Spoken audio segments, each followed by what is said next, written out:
Selamat pagi, salam sejahtera bagi kita semua. Selamat datang di acara workshop dan pameran menuju budaya ilmiah unggul dengan tema capaian riset dan inovasi saat ini serta strategi ke depan.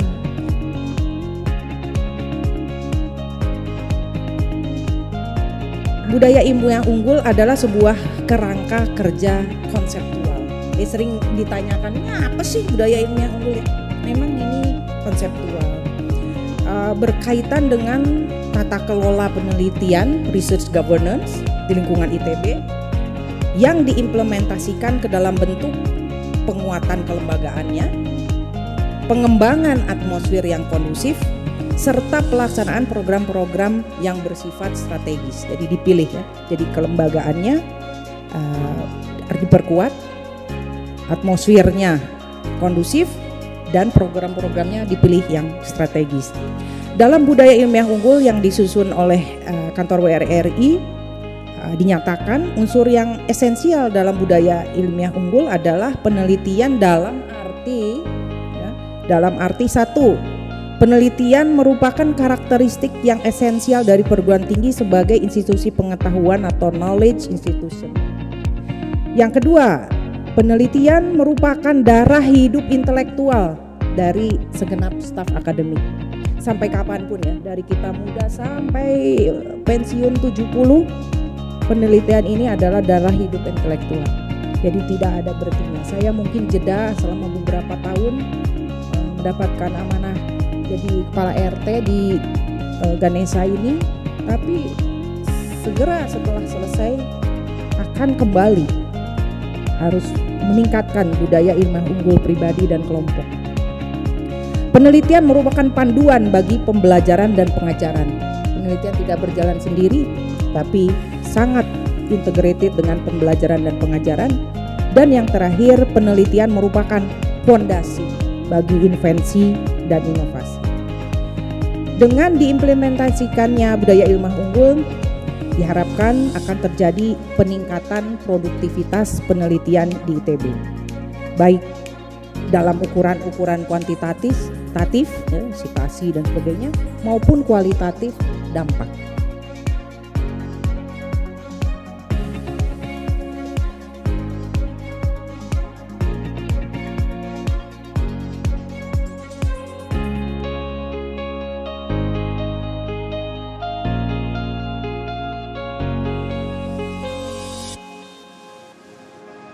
Ya, ini kekuatan ITB, ya.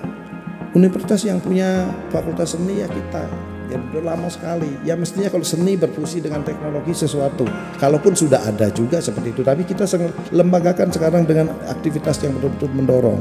Ya, kemudian ya kita punya aktivitas di bidang nuklir sekarang ya, bekerja sama dengan BRAIN, ya betul-betul karena memang di RPJPN kita ada itu, kita tempel itu, ya sehingga kita sekarang ya punya program untuk membangun reaktor nuklir ya di bawah pendanaan yang dikomando nih Pak Wisnu begitu ya. Kita mengusulkan teknologi ruang angkasa satelit terutama dalam hal ini begitu ya.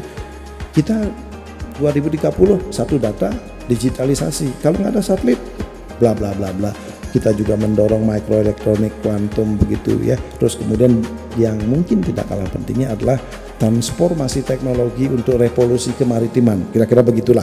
Jadi ini kira-kira gambarannya. Ini data tahun lalu, begitu data tahun ini kebetulan belum terkumpul dengan baik ya, di mana publikasi ITB itu ya kalaupun kita dosennya cuma 1.500 ya, tapi dengan MIT.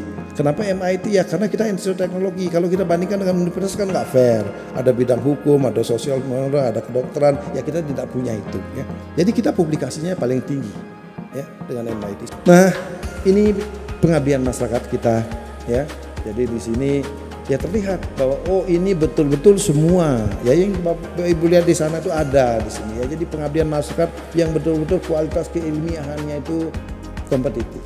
Nah, ini tadi sudah digarisbawahi oleh Bu Rektor, ya ada katalis merah putih di sana itu, ya. Ini berkelas, ya.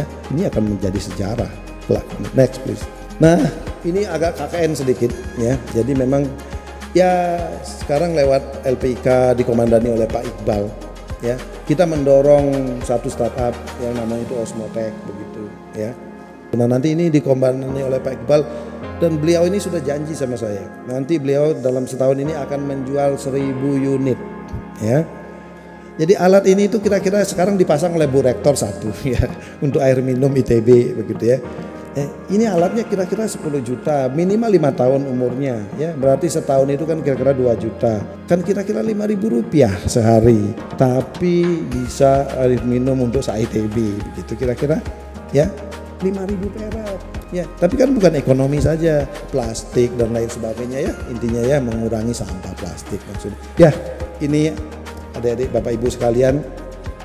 Jadi kita kalaupun rankingnya turun tahun ini tapi masih bagus ya, karena tahun lalu kita naiknya banyak sekali ya, dari 300-an ke 215 gitu. Tapi ya sebetulnya kita lebih menekankan kepada kualitas sebetulnya ya. Di tengah-tengah sana itu ada kurva ya begitu ya, bagaimana pergeseran kualitas publikasi kita yang tadinya Q4, Q3 bahkan tidak ada Q-nya bisa kita dorong ke Q1 dan Q2 begitu ya.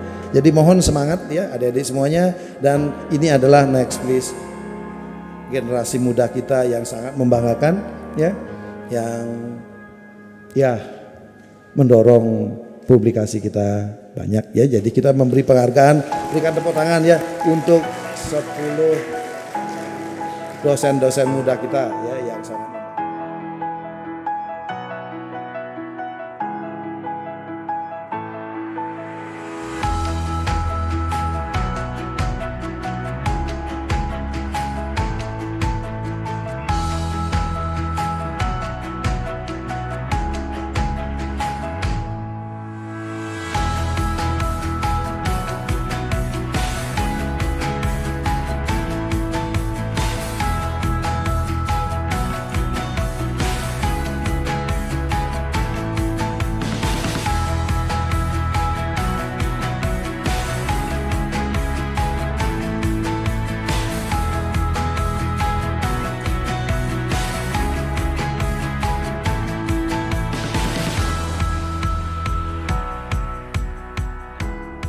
yang sudah dilakukan di IKN. Ada teman-temannya Bu Endah dari SHPPK, bahkan dari FSRD juga ada yang mengajar tentang kebangsaan di sana, karena ini request dari otorita IKN bahwa tadinya masyarakatnya sebagian masih perlu diberdayakan, lalu akan menjadi ibu kota negara, tentu ada gap yang cukup tinggi, ini perlu penanganan dari segi sosial budaya. Jadi kegiatan pengabdian di sana juga ada terkait dengan masalah sosial dan budaya yang dihandle oleh teman-teman di FSRD.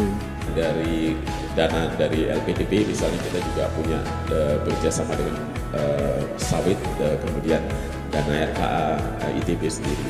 Dan khusus untuk yang matching fund ke Dereka, begitu tahun ini kami coba kumpulkan di dalam satu pengelolaan supaya lebih terukur di dalam proses monitoring dan evaluasinya. Jadi saat ini kita mengelola 26 grantis untuk program matching fund ke Dereka. Mudah-mudahan tahun depan bisa lebih banyak lagi, meliputi 5 skema yang dikelola di Dereka, dari mulai hilirisasi inovasi, hilirisasi kepakaran, sampai dengan penyelesaian masalah yang ada di masyarakat. Jadi mudah-mudahan ke depan teman-teman bisa lebih banyak terlibat di proses kegiatan matching fund ke Dereka ini. Di samping dana riset, kami juga karena tadi mengenai budaya ilmiah unggul ini, bahwa inovasi harus berbasis research, tentunya harus berbasis ada publikasi, karena inovasi memiliki konten atau muatan yang tentunya harus bisa menghasilkan suatu publikasi begitu. Oleh karena itu kami bantu juga, tidak hanya dana programnya tetapi juga talenta unggulnya. Jadi pusat dan pusat penelitian kita fasilitasi dengan talenta unggul yang memang tugasnya adalah membuat publikasi daripada hasil-hasil ataupun kegiatan yang dilakukan oleh pusat dan pusat penelitian tersebut begitu ya.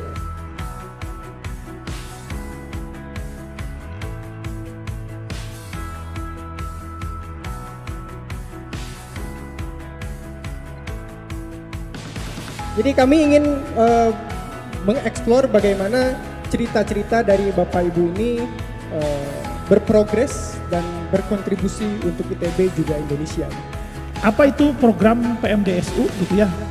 Jadi sampai saat ini tuh yang saya ketahui sudah 7 batch. Ya, jadi tujuan dari PMDSU sendiri adalah Yang pertama untuk mendidik sarjana unggul melalui pendidikan magister menuju doktor yang melibatkan dosen sebagai peneliti atau kelompok peneliti dengan rekam jejak penelitian tingkat internasional.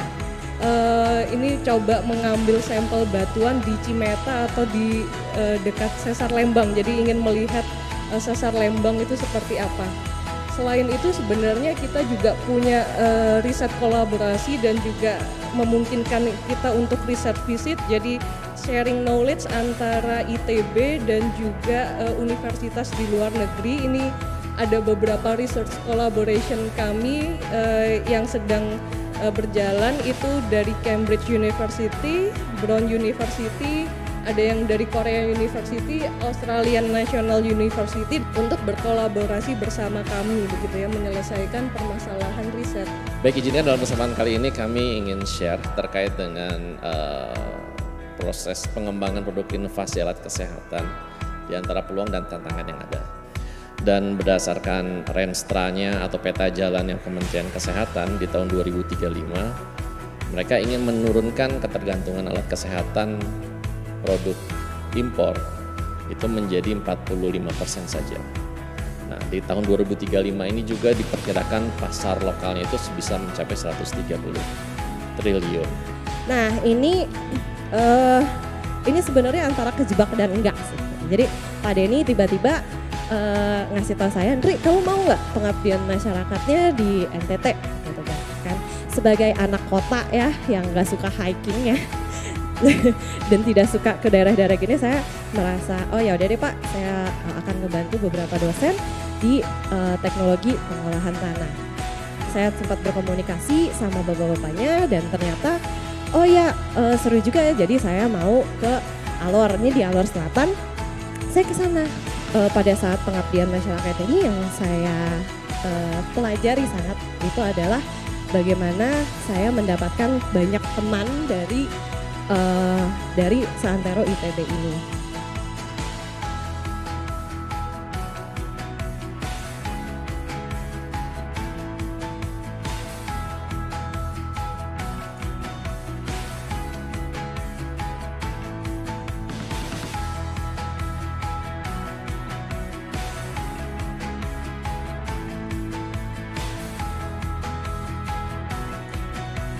Di pagi ini saya mendapat tamu luar biasa. Di samping kanan saya ini ada Dr. Munawar Khalil dari UI, kemudian Pak Wisnu dari LPDP, gitu ya. Kemudian satu lagi online Pak Profesor Mirwan Ustada dari UGM.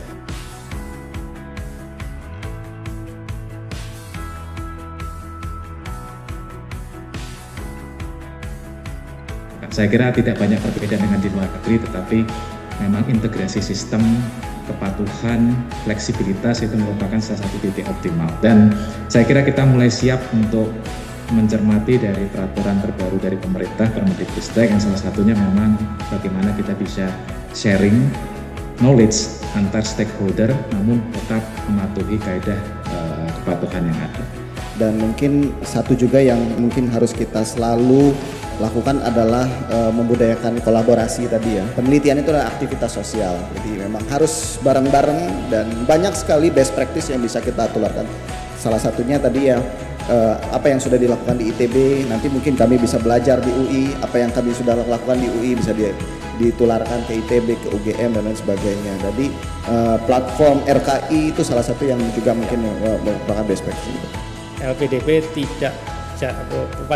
bukan posisi yang menentukan semua. Kami adalah pelengkap, atau kalau istilahnya kemarin vaksin itu booster.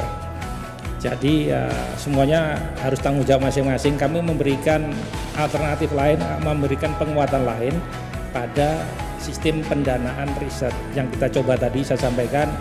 Banyak gampangnya gitu. Kalau masih tidak bisa dijadikan output atau impact, ya tentunya kami harus berpikir ulang apalagi yang kami tawarkan untuk memfasilitasi riset-riset di perguruan tinggi, sehingga ya peneliti itu lebih mudah, lebih enak dan lebih nyaman dalam melakukan riset. Baik.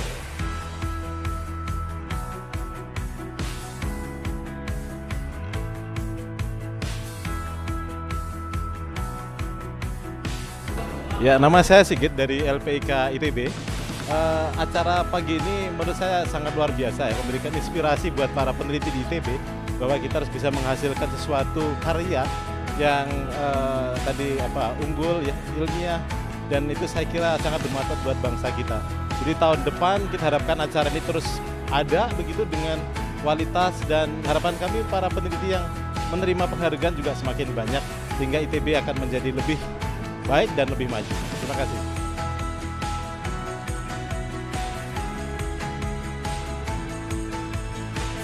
Pertama-tama saya ucapkan terima kasih atas event hari ini, penghargaan terhadap peneliti yang menghasilkan publikasi Q1 terbanyak dari tahun 2020 sampai 2023. Dan yang pasti saya juga berharap semoga penelitian dari saya pribadi dan juga dari para peneliti yang lain ini akan mudah untuk diterima oleh masyarakat dan juga nanti dari pihak industri. Semoga institusi ITB semakin maju dan membanggakan dan bermanfaat oleh masyarakat. Telah hadir bersama saya Dr. Ika Magdalena, penerima salah satu penghargaan dengan dosen dengan publikasi terbanyak selama tahun 2020 sampai 2023. Kami ucapkan selamat kepada Ibu Dr. Ika. Semoga di tahun-tahun mendatang Ibu tetap bisa berbakti kepada ITB ya, dan memberikan sumbangsinya kepada Indonesia secara umum.